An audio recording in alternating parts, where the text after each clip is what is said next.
ஒரு அரசு அக்யூஸ்டா இருக்க வேண்டிய இடத்துல கோர்ட்ல போயிட்டு அவங்களே வந்து சொல்லக்கூடிய இடத்துல இருக்கிறது வந்து ஒரு நல்ல வக்கீல்களை போட்டு நம்ம சொல்லணும் நம்ம பக்கம் இருக்க நியாயத்தை. ஸோ இது வந்து கோர்ட்ல இருக்கிறதுனால இம்மீடியட்டா உங்க லாயர்ஸ் கூட நம்மளுடைய லாயர்ஸ் எவ்வளோ பெரிய பெரிய வக்கீல் இருக்காங்களோ தமிழக வெற்றி கழகம் சார்பா ஏன் சார்பா உங்களுக்கு முதல்ல ஒரு நியாயம் கிடைக்கிறதுக்கு சட்ட ரீதியா போராடுவோம். சுப்ரீம் கோர்ட் வரைக்கும் நம்ம போய் சண்டை போறதுக்கான வாய்ப்புகள் இருக்கு. ஹைகோர்ட் சொல்லிருக்குன்னு உங்களையோ உங்க உடல் மேல கை வைக்கிறதுக்கோ இந்த அரசுக்கு எந்த விதமான நியாயமும் கிடையாது. பண்ணாங்கன்னா அப்படி அராஜகம் பண்ணாங்கன்னா ஒரு செகண்ட் நீங்க தான் நாங்க வந்து எங்க ஆபீஸ் எங்க இருக்குன்னு தெரியும். ஒருத்தரை கை வச்சா இங்க 3000 பேர் உங்ககிட்ட வந்து உட்காந்துக்குவோம். நம்ம அறவழியில போராடுவோம், கோர்ட்ல நம்ம சண்டை போடுவோம். ஆனால் அரசும் சரி கார்பரேஷனும் சரி உங்களை நவுத்துறதுக்கு எந்த விதமான உரிமையும் கிடையாது. கோர்ட்ல கேஸ் போடுற முடிகிற வரைக்கும் நம்ம கோர்ட்ல சண்டை போடலாம், நம்ம பக்கம் நியாயத்தை சொல்லலாம்.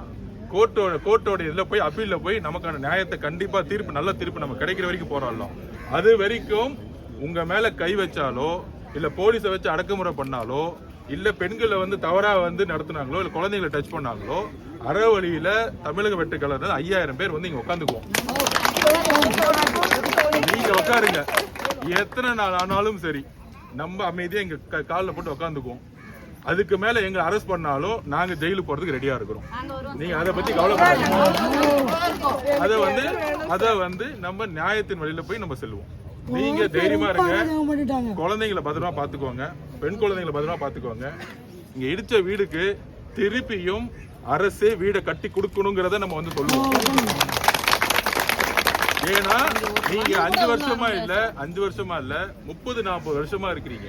இந்த மண்ணுக்கு உண்மையான உரிமை வந்து உங்ககிட்ட தான் இருக்கு.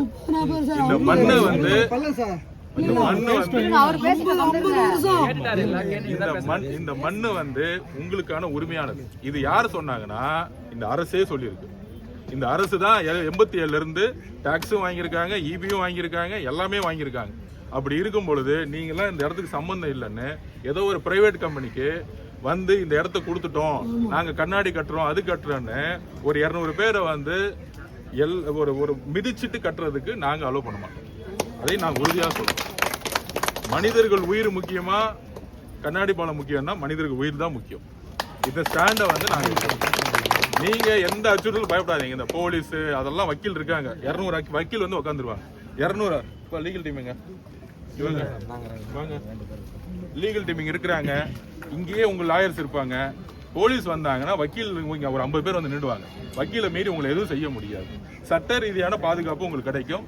கூடி சீக்கிரத்துல சட்ட ரீதியா ஒருவேளை நம்ம ஹைகோர்ட்ல அப்பீல்ல போய் சீக்கிரமே ஒரு பெரிய அட்வொகேட்ஸை கொண்டு வந்து ஆர்குமெண்ட் பண்ணுவோம். இம்மீடியட்டா உங்களை வெக்கேட் பண்ணக்கூடாதுன்னு ஒரு ஸ்டே வாங்குவோம்.